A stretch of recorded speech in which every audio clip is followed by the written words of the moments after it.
Hello, everyone. This is going to be a teaching video. And so if you are interested in astrology, you will probably benefit from it. Otherwise, I'm trying not to do too much philosophy into it, although we are really, really living in strange, interesting times. I think that the world is led by cretins, idiots, and the problem is that they have totally lost their sense of reality and their connection to reality, and that is really scary. You may know that I am located in Budapest, Hungary, and so we are a member of the EU, and the EU was established in Europe in order to provide security, wellness, prosperity, and some sort of other stuff well, security is, stability is the other one, yes. So that was the preferred goal. And within a year, prosperity and stability are out of the window. And no one ever asked the leaders of the EU to do that.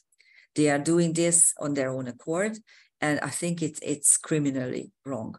Anyhow, the occasion that this video is being prepared is the fact that Mercury is entering Taurus, and by that it is making an exact square to Pluto in Aquarius.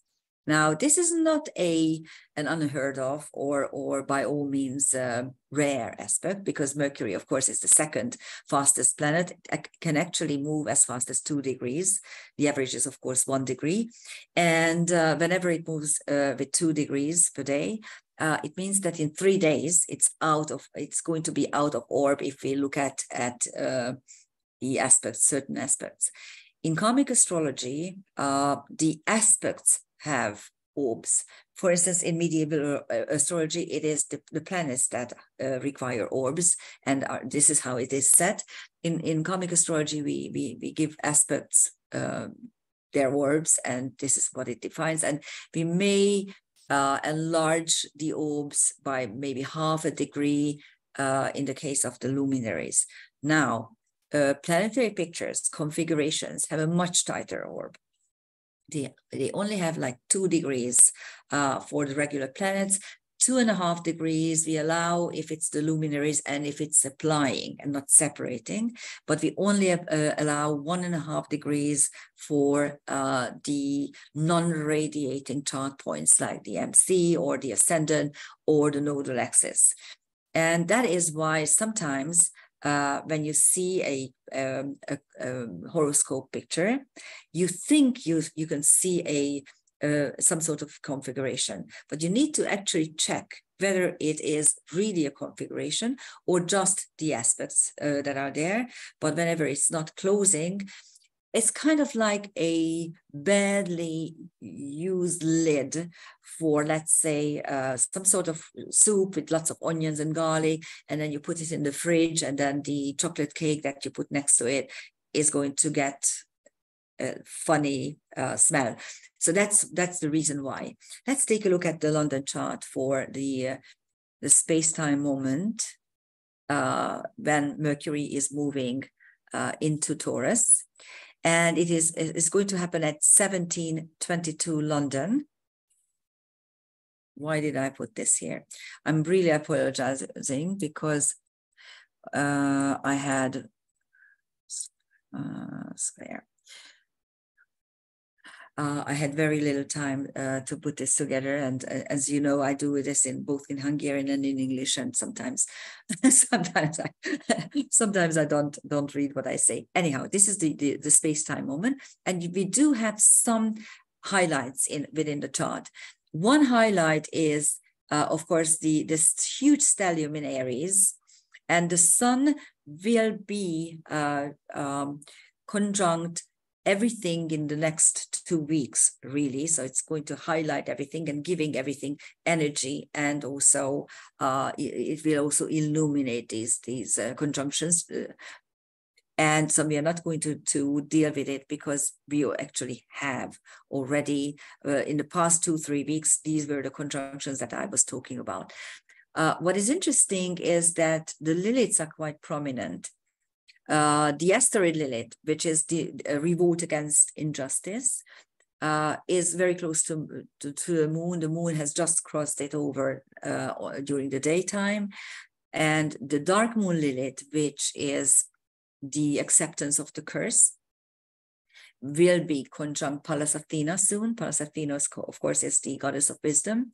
And then the black moon Lilith is making a separating trine to the sun. So that's what those are the highlights. And of course, Pluto is making very tight aspects both to Mercury and to Sedna. And why is the Mercury-Pluto fixed square so relevant? Well, if you look around what's happening in the United States, it's unbelievable.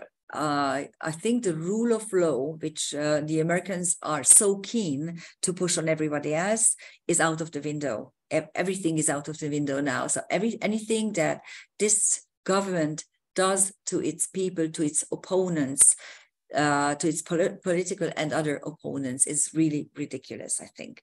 And no, I'm not a Trump lover. I just don't understand what's happening. How can someone be prosecuted for something he did 10 or 12 years ago, which even the State Department or the Justice Department didn't dare to prosecute, whatever. I try not to laugh, but you know, what comes around goes around, let's put it this way. And no, it's not karma, it's just cause and effect. Anyhow, so that's Mercury, Pluto in plain sight. And the indictment of Trump occurred while Mercury was still at the last degrees of Aries. So it was a very militant Mercury. And when it moves into Taurus, it will calm down. The communication will calm down. But immediately it is going to make a square to Pluto. And Pluto is, first of all, power and transformation, but also hidden power. Think about Hades, who, whenever he came up to the surface, wore a helmet that rendered him invisible. So what we usually say about Pluto is it's the invisible power. So a Mercury-Pluto square could be defined as verbal power struggles. Also, it could actually mean manipulation. And Judy Hall, my master, called fixed squares, or she defines fixed squares with the description that it is something that occurred for a long time in many incarnations. It's old, embedded, rigid, a structure that you haven't even tried to rectify or to resolve. And I agree with this, although I think it doesn't need to be really, really old or ancient embedded. It could simply mean a rigidly embedded thing. So all you need is one karma, one occasion when it becomes rigid. That's how I noticed it.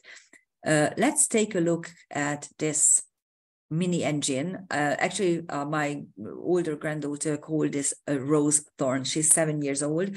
She's very much interested in astrology and also tarot. I taught her the major arcana cards, 22 cards in 20 minutes, and she knows how to use them, and it's unbelievable. It's so interesting to see. Anyhow, so she named this particular structure as a rose thorn, but I call it a mini engine because it's like an engine. An engine is made up by a square, a trine, and the quincunx. And this is the very, very tiny version of it, because instead of the quincunx, which is a karmic aspect, or the main karmic aspects, you have a semi-sextile, which is the minor karmic aspect. So you actually have karma, tension, and blessing at the same time. That's exactly what an engine is good for. And this is why it's interesting from an energetic point of view, because Sedna is still at 29°5 Taurus, so it is not just dissociate the trine to Pluto, but it's also it is now an energetic, officially an energetic position, And its trine to Pluto is really energetically a square. Sedna in Taurus, Pluto already in Aquarius. So you have the exact same energy pattern, of course, reinforced by a blessing, but this blessing cannot really work too well. Whereas the Mercury-Pluto square portion is a true fixed square. And these are the transcendental celestial objects. On Pluto, you have Aries. And Aries is the bear centaur who, with his brother, is killing people. And then Zeus is disgusted and wants to execute them. And the reason why he can't do it is because they are the great-grandsons of Aries, the war god.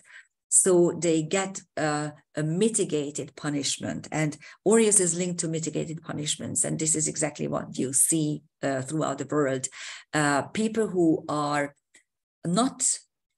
committing horrible crimes are not being punished just because who they are, or just because the district attorney allows them to walk freely. And it's really not a nice thing to experience. On Mercury, you have Diana, the goddess of forests and animals. And two fixed stars are Risha and Mirach. Mirach is Beta Andromeda, so it's linked to feminine powers. And Arisha is the knot where the two fish are linked together. And, Pisces is the last of the zodiacal signs, and also, as a result, the last zodiacal constellation. And the two fish that are bound together by their tails represent the soul's dilemma, whether he should come back into the wheel of karma and try yet another incarnation on the earth plane, or come out of it and go up to higher dimensions. And we can do both. It's very important to understand that we define every aspect, the main aspects of our incarnations. We choose our parents, we choose the location, we choose the time, the space-time as well. So really, it's up to you what you decide. And that's Arisha. And then on Sedna, you have Odysseus, Gutenberg, and Artemis. Artemis is the Greek version of Diana. So you hear the true greenness, shall I say that? The true protection of the created world comes along. And I must tell you that I am outraged by this modern day crusade against meat-eating people. Believe me, we Hungarians are an agricultural nation. And I spent a lot of time in the country with my relatives. I have a number of relatives in Zola, and they all had animals. A peasant will never hurt his or her animals. First of all, it's their livelihood. And second, they knew perfectly well something that nowadays green people and nowadays every man doesn't understand, that whatever you do to an animal, it gets stuck in it. And then if you eat if you don't treat an animal nicely, that animal will suffer, and then the meat you produce with it will be nothing. It will be bad. It will be a poison. So, and this is something that in old times, the peasants perfectly knew well. So they treated their animals very, very well.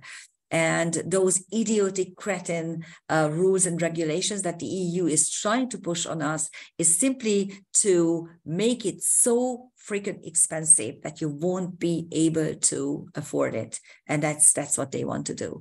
And I hope they really won't succeed. And if you are young, and if you are trying to protect animals and plants and whatever, protect it in a nice way, protect it in a reasonable way. And don't be militant, because that doesn't take you anywhere.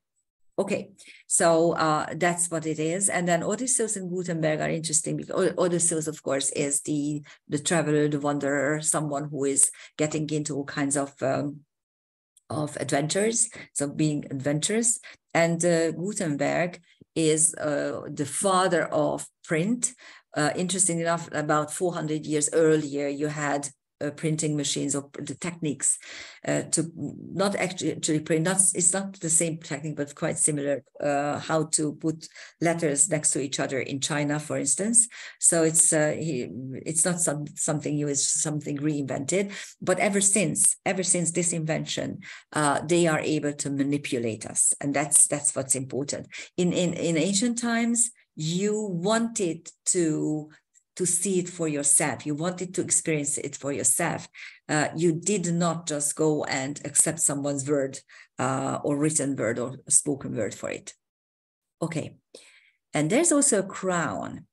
And I put here the degrees as well so that you can check that, yes, truly, this is a crown. It's made up of a mystic rectangle and a harmony triangle. Here's the harmony triangle. And the crown jewel is Mars itself. And yes, if you take a look, you are between the 2 degrees for the radiating planets and the 1.5 degree for the angles. So it's really there. The mystic rectangle will be there everywhere, anywhere you see this. And it will be there for another 2 weeks for sure. Pluto is retrograding, Saturn moves forward, and the nodal axis moves backward. So at least for 2 days, 2 weeks, the mystic rectangle will be there. Mars will be out of the configuration in maybe 2, 3, maybe 4 days. But it's now the crown jewel. So activity, energy, exercising the will is on top. And if we analyze the mystic rectangle part, what you have here is the nodal axis. South node is your instinctual behavior, how you act when you are cornered. It's also your not your sum total of your karmic experiences, but something that you selected for this life to be able to utilize it. And then the north node is your chosen destiny. And it's important to understand the portion of the mystic rectangle. In a minute, I will tell you why it is a wonderful configuration to have. Trans-Pluto, of course, is dimension jump and channeling, and Saturn is the earth plane. And this particular mystic rectangle carries the information of how to proceed with these dilemmas. But it's always like this, because what happens in a mystic rectangle is that the inner energy is very tense, 2 oppositions, and the outer energy are flowing aspects. And because when you have an opposition, you simply, you may actually project, you may live out one end of the opposition and project the second on somebody else or the rest of the world. But if it comes in any sort of configuration, you are not allowed to, you're not able to do this projection anymore. So here you have an inner tension, and the outer flowing aspects allow you to manifest it in a nice way. It's called mystic rectangle because, yes, it denotes a number of mystical abilities and capacities. And if you have this in your chart, then you are actually thinking, pondering, working a lot on these things, how to manifest these traits and how to experience them and utilize them in your life. And that's exactly what this configuration is about.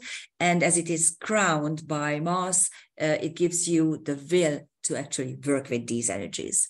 So it's quite a nice thing. And if you have placements around 3-4 degrees, then you can best utilize it. But I would have loved, when I looked at it, I really would have loved to see if there's a Merkaba. A Merkaba is a 6-pointed star. It is the light body coming from Atlantis, actually. It's a wonderful thing. I'm sure I will hopefully make a video on the Merkaba, what it was and how we utilize it in Atlantis. I'm thinking about creating a series on Atlantis, because now for the last 35 years, I've lived as an astrologer. I work as an astrologer. I encountered a lot of stuff, and by now I am able to kind of talk about it. Not yet, but hopefully soon. Anyhow, and this is something that I suggest. If you have a configuration and you feel that it could be further utilized if there was something at the missing portion, then go and take a look. And sure enough, I found Ixion at the missing angle, missing tip, so to speak, and the missing point. And all of a sudden, this is a Merkaba. It is really closing. There's an exact opposition between Mars and Ixion. What is Ixion? It is one of the so-called Plutinos. Plutinos are little Plutos. Let's translate them in from Spanish to English. They are in orbital resonance with Pluto. So they have an orbital period of 248 to 251 years. And they are usually named after dark figures or lords of the underworld. And Ixion is one of such dark figures. He is invited by Zeus. He's a true psychopath. He's the first documented psychopath who is trying to rape Hera, and the only reason why she doesn't get raped is because Nephili, the cloud goddess, is kind of embracing her, hiding her, and so she suffers the rape, and she's going to be the mother of the another lineage of Taurus, and those are half human, half animal figures. Whereas Chiron and family are half divine and half animal. And Ixion, of course, as all centaurs, denotes karmic wounds around rape, misjudging situations, misuse of power, and things like that. And that is the missing point. And Mars is opposite it. You may think what this means. In a way, this will be there, still kind of there by the next lunation, which I'm going to talk about soon.